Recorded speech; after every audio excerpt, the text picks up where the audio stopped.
Darrerament vaig participar en una taula rodona en la que participava també l'exministre d'Indústria Joan Majó a propòsit del vincle entre ètica i economia i les perspectives que es dibuixen per aquest any 2012.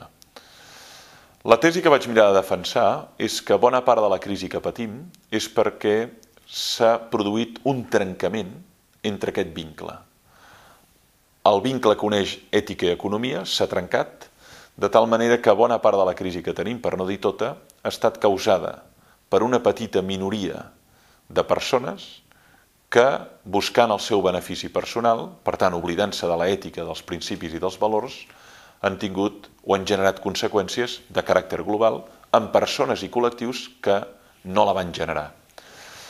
Dit ras i curt, si l'economia, que és la llei de la casa, entenent per casa el món, s'hagués regit per principis com la prudència, la cautela, la justícia social, l'estalvi, l'esforç, la temprança, no tindríem ni haguéssim tingut la crisi que ara patim.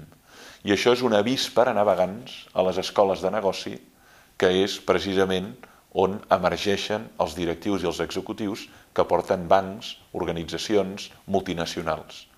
Avís per a navegants. Ens cal que l'economia recuperi la seva vinculació amb l'ètica i que l'ètica no sigui accidental o sigui residual en aquestes escoles.